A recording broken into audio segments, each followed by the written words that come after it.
my show allows people to connect in ways when there is something that happens within the city, as you're talking about, or whether it is something, an email that I might receive from someone that says, Lynn, can you please bring this up? This happened in my family. Can you have other people talk about it? I'd like to know if other people feel the same way that I do or my family does. Can you have other people help me with this? And my audience is a huge source of where I get a lot of my topics, huge source. Yeah, it's fun because I've known some of those people, and they're going around, you talking to somebody, I said, why don't you just email, she'll do a whole topic on it, and it's true. Yes. And sometimes I've seen Lynn and her husband John, I said, here's an idea. You probably bump into people, right, at gatherings or your fundraiser galas or things or fashion shows or things you're at. They say, I want to tell you what, here's a real good topic. You should do a show on this. I go, okay, perfect. Exactly. I absolutely would love it. Go to the website for AM800 CKLW, go to Lynn's show, click on it, and then you can even give a guest suggestion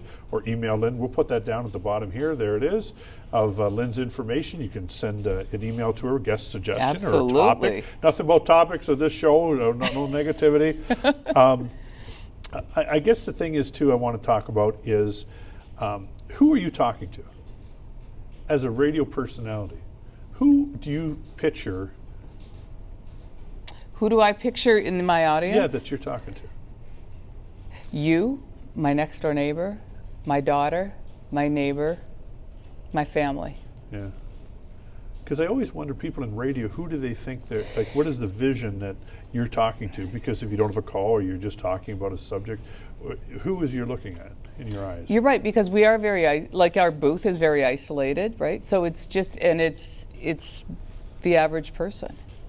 Yeah. Well, the average person, I think, in Windsor, Essex, have seen you at many different functions. You have been part of everything from Aida's house and fashion show and probably hair shows. I don't know what all you're doing, but galas and everything.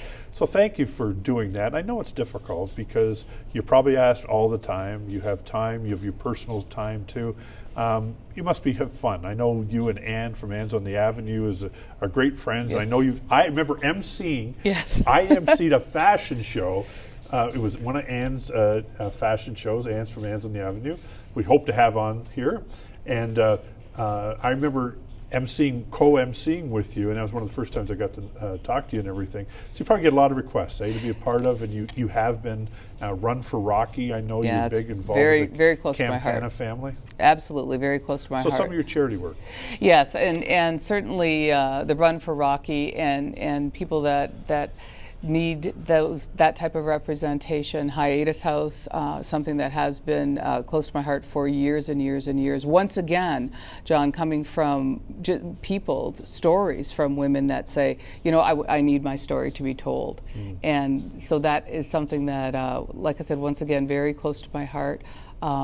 Just people being able to get out there and talk about who they are, what they need, and how we as other human beings can help each other.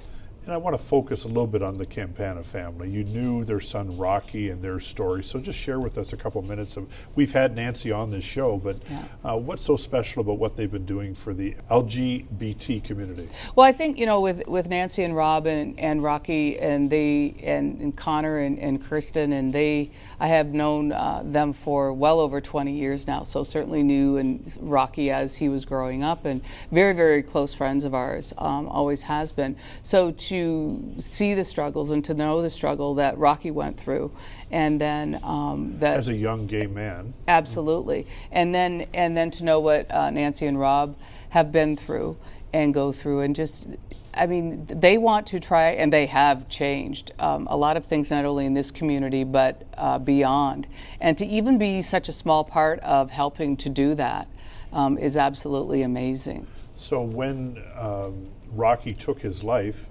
given the struggles that he was going through, how did that change you?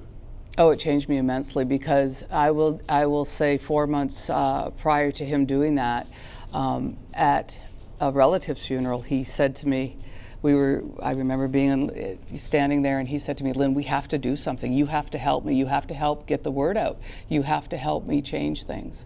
I want to change things. So yeah, it greatly affects you. It greatly changes you, and I don't know if people really understand that until something happens to them or someone they love personally. And I know next year is probably the last year for the Run for Rocky. They've raised, I think, over $400,000 for that. They've been in schools, college, the representation of the college, universities, all across the province. This is a model that's being used. And again, it all out of tragedy, blossoms into, like we say, a flower of something to be so special. So well done to Rob and Nancy Campan and all the team helping them. And so when you see the Run for Rocky next year, you want to be a part of it. And I know Lynn's down there at the beginning and down at the river. I've been there a couple times. So